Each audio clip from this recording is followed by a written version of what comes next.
తగలబెట్టండి sir Niranjan గారు. మా ఇంట్లో చిన్నగా ఉంటున్నప్పుడు ఇల్లు ఎలుకలు చాలా పెద్దగా ఉండేది. నువ్వు ఊరుకోవయ్యా, పిల్లికి ఎలక సాక్ష్యమని నేను కళ్ళారా చూశానని చెప్పినానమ్మా. పిల్లికి కొంచెం చిన్న సైజ్ అంటే అర్థం చేసుకోండి ఎంత పెద్దగా ఉండేదో. ఇంకా నయం పెద్ద రాయిలో చిన్న రాయిడ్ అన్నాడు కాదు. 50+ అలా ఉండేదేమో. అస్సలు వాటి స్మెల్, అవి తిరగడం చాలా అసహ్యంగా ఉండేది. రాజభవనం మొత్తం కంపు కంపు అయిపోయింది. ఒకరోజు ఫాస్టింగ్ ఉండి మోకరించి ఈ రోజు ఏదేమైనా సరే మా ఇంట్లో ఎలుకలు ఉండడానికి వీల్లేదని చెప్పి మోకరించి డోర్స్ అన్ని వేసేసుకొని ఏదో తేడాగా ఉందేంటి. డోర్స్ కొంచెం ఓపెన్ చేసేసి నేను ప్రేయర్ చేస్తున్నాను ఫాస్టింగ్ ఉండి.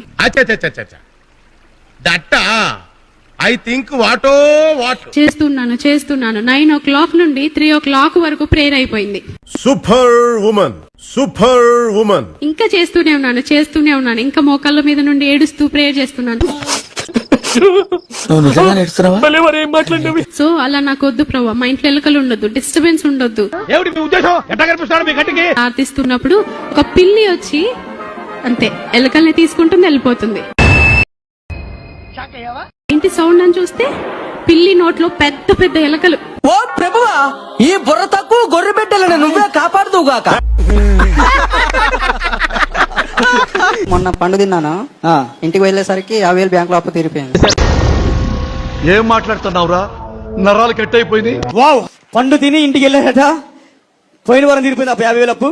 వీడెవడో భావరక్షణ చేస్తున్నాడు. చైల్డ్ ఆర్టిస్టా? చైల్డ్ లేబర్ అని అడుగుతున్నాడు మామయ్య. అవునవును. 20,000 ఎక్స్ట్రా ఇచ్చారు. ఎక్స్ట్రా ఇచ్చారు. వావ్, దేవుడికి అడిగే చెప్పలు కూడా. ఈ పిచ్చ నా కొడుకు ఏడ దొరికినట్రా. పోయిన ఆదివారం 300 మంది ఎంత ఇచ్చారో తెలుసా కానుక దేవునికి? 17,50,000 ఇచ్చారు. ఏంటి బాబా అన్న, ఇంకోసారి అన్న. 17,50,000 ఇచ్చారు. అవునా, నిజమా అనేటట్టుంది తెలుసా. ఇంకో చిన్న సంఘం ఉంది రేపు ఆదివారం, అక్కడ కనీసం ఒక 18, 19, 20 లక్షలు గ్యారెంటీకి వచ్చేస్తుంది నాకు. ఇవే తగ్గించుకుంటే మంచిది. వెళ్ళు. ఒక ఆయన 6 లక్షలు ఇచ్చాడు, ఇంకొక ఆయన 3 లక్షలు ఇచ్చాడు, ఇంకొక ఆయన 2 లక్షలు ఇచ్చాడు. అద్భుతం. విశ్వాసంతో ఇద్దాం. ఏదైనా పని పాట చేసుకుని బతకొచ్చు కదా. అడ్డగాడిదలా పెరిగాడు, మళ్ళీ మేసాలు అడుక్కు తింటాం.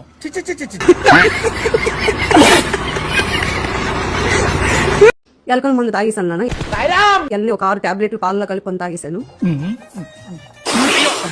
మేడ్చల్ హాస్పిటల్ తీసుకెళ్లారు. మరి అక్కడ ఒక డాక్టర్ వచ్చి నాడి పట్టుకున్నాడు, తమ్ము నాడి మరి కొట్టుకోవట్లేదు, ఆగిపోయినట్టుగా. పెద్ద సమస్య వచ్చి పడిందే. ఈ అమ్మాయి అయితే చనిపోయింది.